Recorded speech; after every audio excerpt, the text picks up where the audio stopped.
Kali ini kita akan membahas berita menarik seputar Timnas Indonesia dan Piala AFF 2024. Gelaran Piala AFF 2024 sudah sampai final yang mempertemukan antara Vietnam dan Thailand. Perlu diketahui, format final pada Piala AFF dari era sejak dulu adalah dua leg sama seperti babak semifinal. Pada leg pertama semalam, Vietnam berhasil menang dengan skor 2-1 di kandangnya sendiri. Nguyen Xuan San mencetak brace dan semakin membuktikan bahwa dia adalah striker tajam di gelaran AFF tahun ini. Tentunya dia menjadi pemain naturalisasi paling gacor di Piala AFF 2024. Berkat dua golnya semalam, Xuan San total sudah mencetak 7 gol. Benar-benar torehan yang sangat fantastis bagi pemain debutan.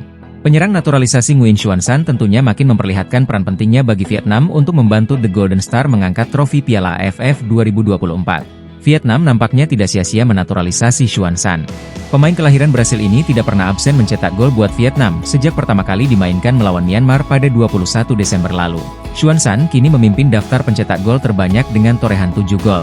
Lalu apakah Vietnam nantinya akan menjuarai Piala AFF 2024 ini? Kita tunggu saja leg kedua nanti. Kabar mengejutkan datang dari pemain Abroad Timnas Indonesia yang sekarang bermain di Korea Selatan, Pratama Arhan. Arhan bermain untuk klub Suwon FC setelah kepindahannya dari Tokyo Verdy. Namun sayang, rupanya karir Pratama Arhan bersama klub Suwon FC harus berakhir. Selama berseragam Suwon, Arhan total hanya memiliki menit bermain selama 4 menit. Tentu hal tersebut adalah angka yang cukup ironis bagi seorang Arhan, bukan tanpa alasan, sebab Arhan bermain sangat aktif untuk Timnas Indonesia namun sayang bersama klubnya tidak begitu mulus. Sebelum hijrah ke Korea Selatan, Pratama Arhan sebelumnya bermain di Liga Jepang bersama Tokyo Verdy. Di klub Jepang ini, Arhan hanya mampu bermain selama 4 pertandingan saja, selebihnya ia hanya menjadi pemanis bangku cadangan saja. Kabar tidak diperpanjangnya Arhan bersama Suwon FC tentu membuat penggemar Timnas Indonesia kaget. Sampai saat ini belum ada konfirmasi mengenai klub manakah yang akan menjadi tujuan selanjutnya dari Pratama Arhan. Menurut kalian dengan performa dan skill Arhan saat ini kemanakah ia harus berlabuh, pergi ke Eropa atau pulang ke Liga 1? Kita beralih ke berita selanjutnya.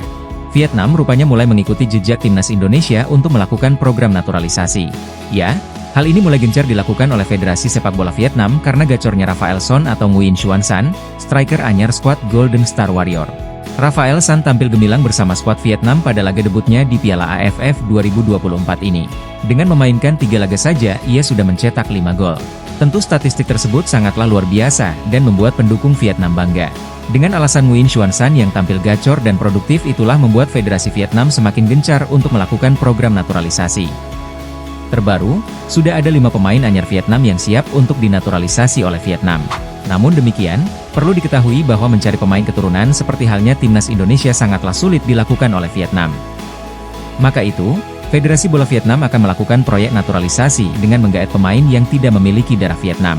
Menurut beberapa media, fokus saat ini proyek naturalisasi Vietnam adalah memantau pemain luar negeri yang bermain di liga domestik mereka. Menaturalisasi pemain yang bermain di liga sendiri bisa dikatakan pernah dilakukan oleh Timnas Indonesia sejak dulu. Tercatat ada beberapa nama seperti El Loco Gonzalez, Greg Nokolo, Beto Goncalves dan masih banyak lagi pemain naturalisasi hasil dari produk Liga Indonesia. Menurutmu, apakah proyek naturalisasi Vietnam akan memberikan dampak signifikan untuk sepak bola mereka?